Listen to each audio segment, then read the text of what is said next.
한 법우님이 지난 그 추석 때 4박 5일 동안 와서 기도를 하러 왔어요. 기도하러 와가지고 그런 질문을 하대요. 기도를 재밌게 신나게 잘했는데 갑자기 그 스님이 미워지는 그럴 수가 있어요. 그래서 왜 그런지 모르겠다. 꿈에도 막 스님이 와서 신경질 부리고 그러신다고. 그게 이제 제가 뭐 가서 신경질 부릴 일은 없는데 그렇게 이제 일종의 어떤 경계를 만난 거예요. 그 경계라고 하는 것은 여러분들이 기도할 수 있도록 그 시험 보는 거예요. 그렇게 그 승급을 시킬 건가, 진학을 시킬 건가 말을 건가 하는 그런 상황들이 계속 오는 게 정상이에요. 그러더니 그 4박 5일 기도 와서 하루인가 이틀 지났다가 그 마음들이 전부 다 사라졌다고 그 철야기도를 혼자 해가면서 그 법우님이 쓴 글이에요. 희망과 구원의 노래 지장경. 거룩하신 삼보님께 지성규의 하옵니다. 저는 안심정사와 올해 처음으로 인연이 되었습니다.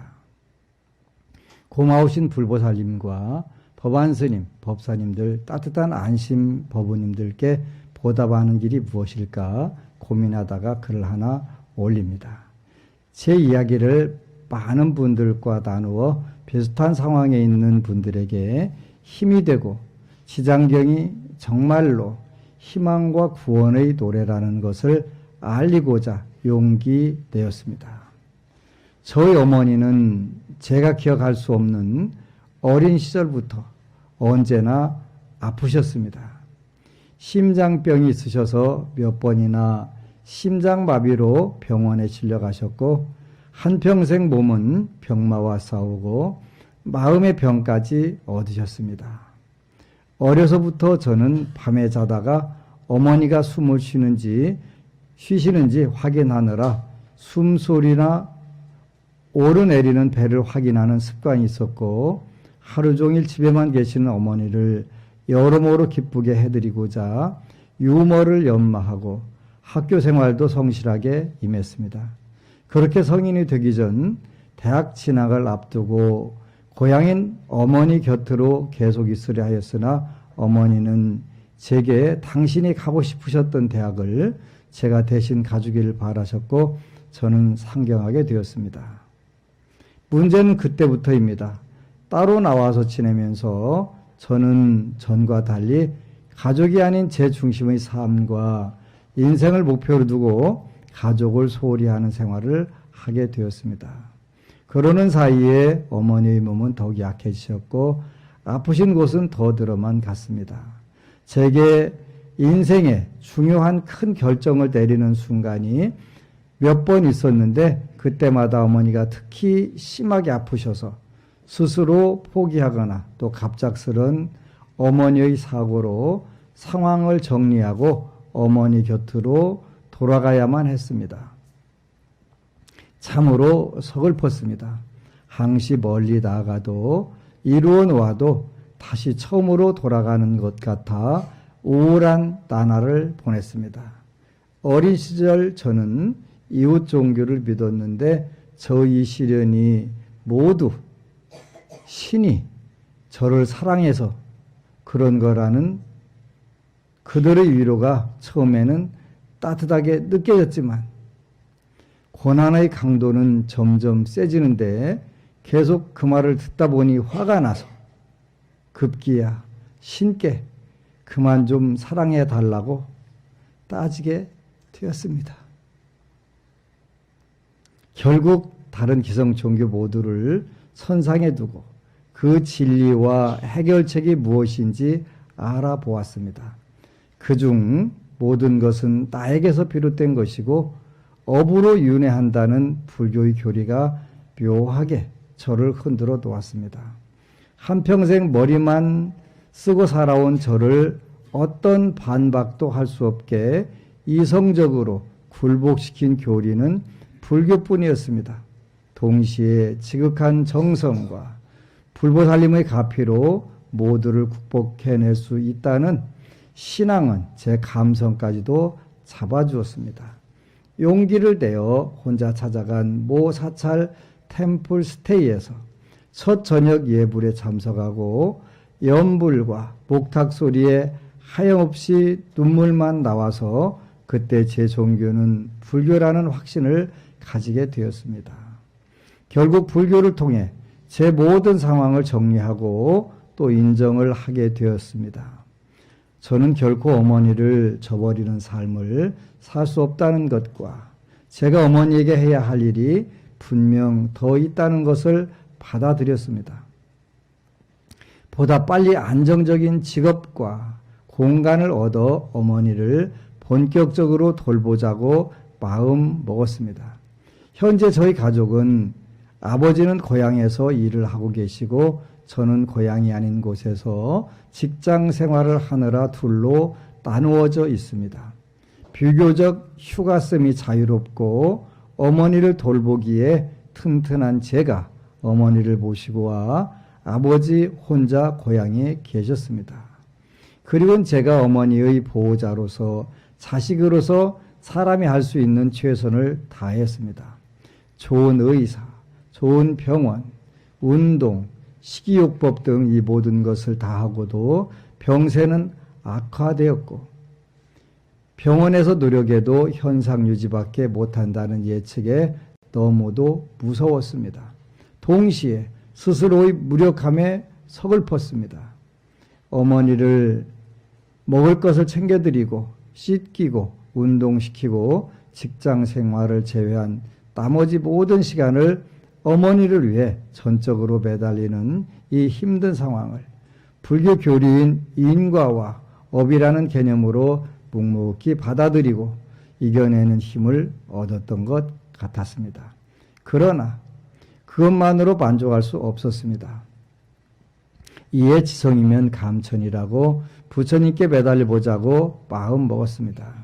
처음엔 할 줄 아는 기도가 절밖에 없어서 108배, 이후엔 1000배, 3000배를 여러 번 하면서 무작정 온 몸으로 제 정성을 표하고자 발버둥치기도 했습니다. 나중에는 무릎이 으슬으슬하여 병원에 가보니 젊은 나이에 벌써 퇴행 조짐이 있다고 경고하여 다른 기도 방법을 모색하다가 불교 경전을 읽고 싶다는 생각에 서점에 갔습니다. 가장 유명한 금강경은 너무 어려워 보이고 다른 것은 또 너무 얇다, 낯설다는 지극히 주관적인 이유로 제 첫 경전으로 지장경을 택하였습니다. 지금 보니 지장보살님과 인연이었나 봅니다. 처음 읽을 때 광목과 바라문의 딸로서의 지장보살님의 전생 부분에서 지장보살님이야말로 누구보다 제 현재의 상황과 마음을 이해하시리라는 생각에 하염없이 눈물이 나왔습니다. 많이 절을 하고 이절저절 찾아가는 것은 분명 마음의 위로는 주었습니다만 근본적이고 확실한 상황의 변화는 지장경 독경에서부터 시작되었습니다.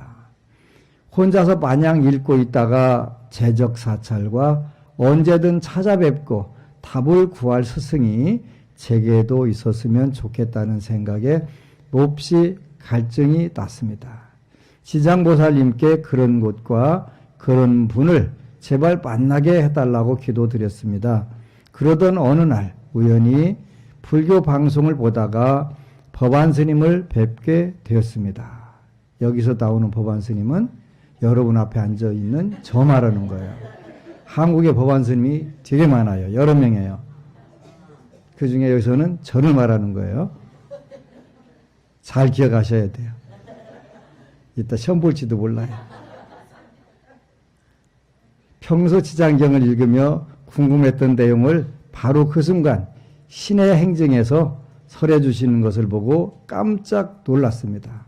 첫눈에 진리적으로 반한다는 것이 이런 기분일 것입니다. 저는 지장보살님께서 법안스님을 제게 알려주신 거라 여기고 의심 없이 당장 앱에서 법안스님이 지장경 강의를 보았습니다. 그러면서 지금까지의 제가 아르마리로 내렸던 기도의 정의와 상을 모두 지우고 법안스님이 제시해 주시는 방법대로 새롭게 기도를 시작했습니다. 소원표를 작성하고 인시에 일어나 지장경을 읽기 시작한 것입니다. 안심정사의 첫 인상은 매우 친근했습니다. 항시 알고 지내던 사람과 공간인 것처럼 처음으로 불자다운 생활을 시도해보느라 질문도 많고 의심도 많은 저를 정말 안심시켜 주시고 잘 안내해 주셨습니다. 지장경이 신묘한 것은 반드시 인과를 깨닫게 해준다는 것입니다.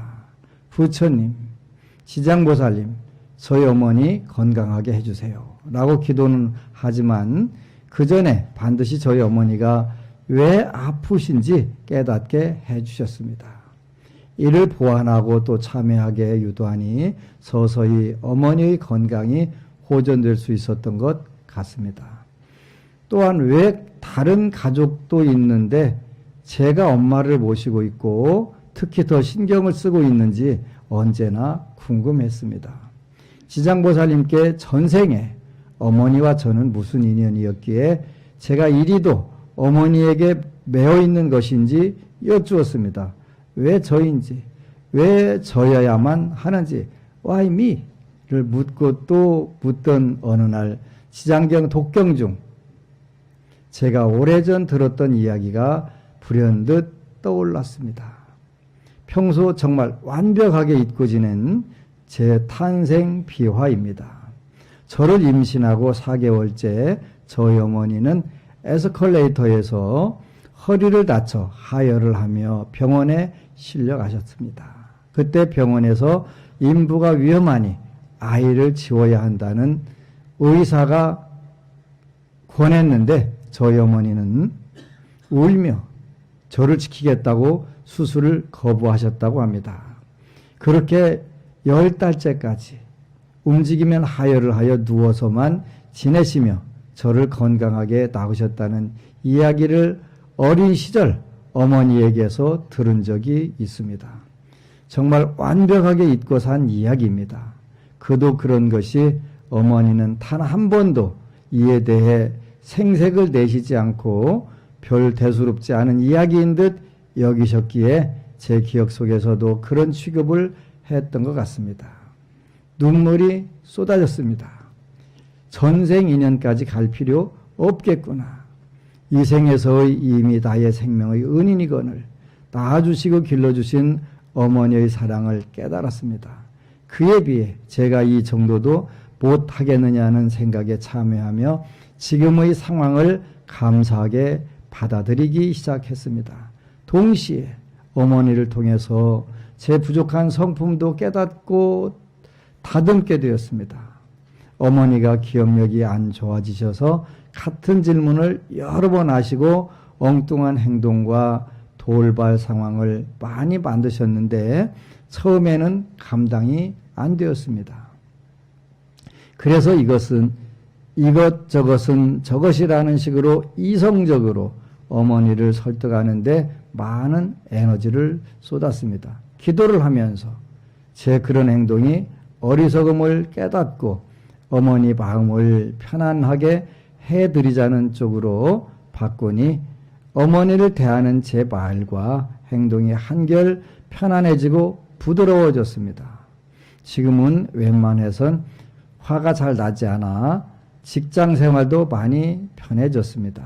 이렇듯 어머니는 물론 스스로의 인연 과보를 깨닫고 더욱 열심히 기도했습니다. 부처님께 한평생 병고로 시달린 불쌍한 저희 어머니에게 건강하게 해주시고 기회를 주십사 한 마음으로 매달렸습니다.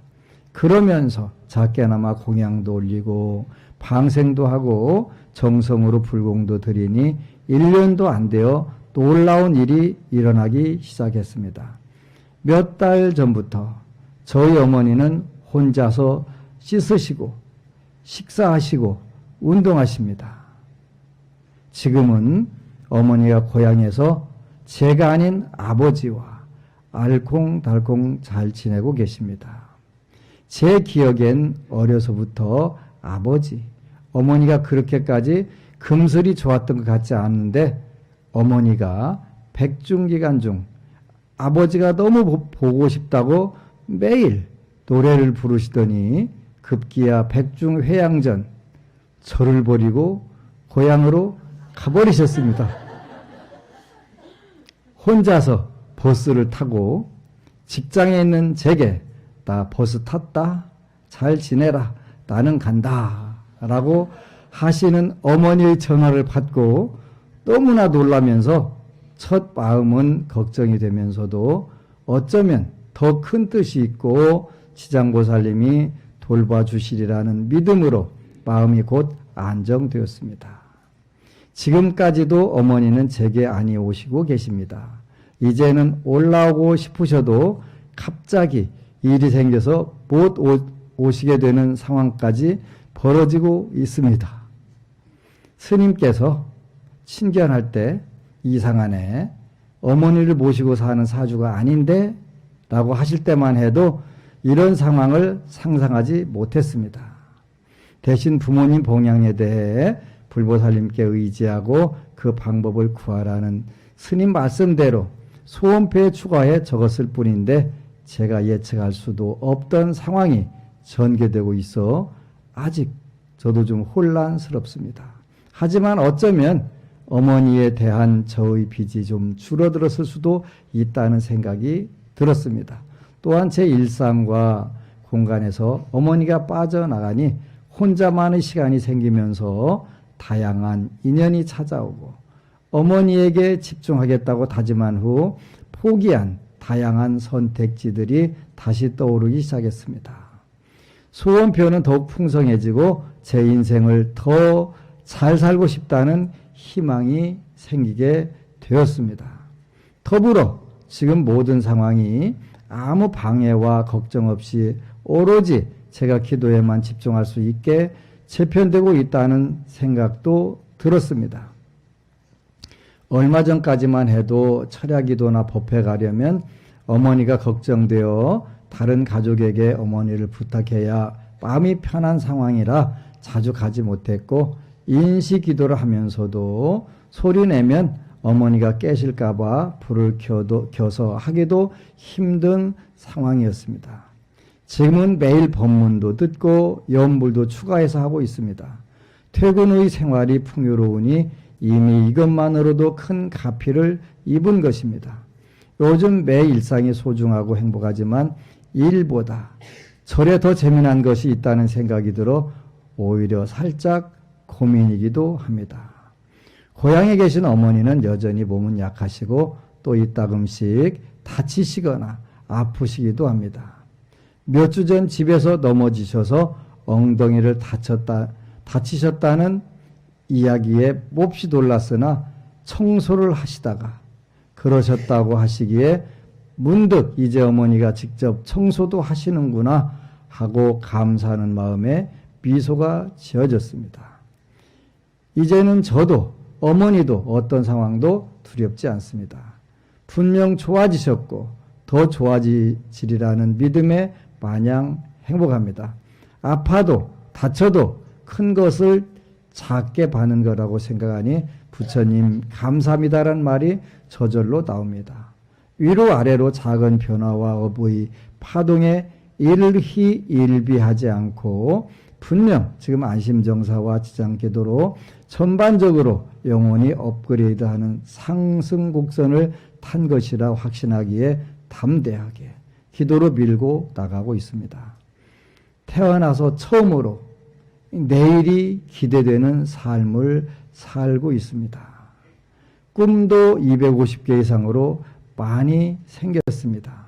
진정 저를 위한 기도는 지금부터입니다. 혹시 집안에 편찮으신 분이 계신 법우님들, 병원에서 안 된다고 어렵다고 하면 그곳에 답이 없습니다. 그땐 안심정사에는 답이 있습니다. 사람이 할 수 있는 최선의 것을 다 하셨다면 이제는 그 애처로운 노력 멈추시고 오로지 불보살님께 의지해 보시기 바랍니다. 기도의 힘은 불가사의합니다. 걱정 말고 기도해 보십시오. 끝으로 법안스님 정말 고맙습니다. 참된 불자됨과 진정한 기도를 알려주셔서 고맙습니다. 언제든 그곳에서 환히 반겨주시니 고맙습니다. 이 생에 제게 법한 스님은 고치장 보살님이십니다. 요즘은 저희 어머니보다 스님이 아프시다면 가슴이 더 철렁합니다. 저는 절대 안 아픕니다. 건강하게 오래오래 저희와 함께 해주세요.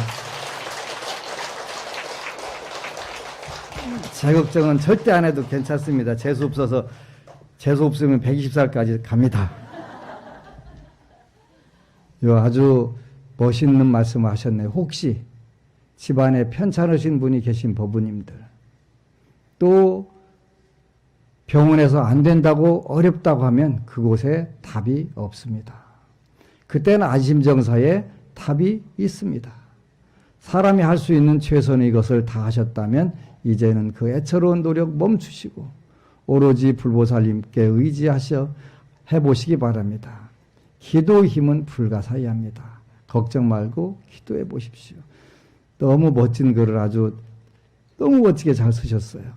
댓글도 진짜 멋지게 잘 달아주셨고요. 그래서 여기 정말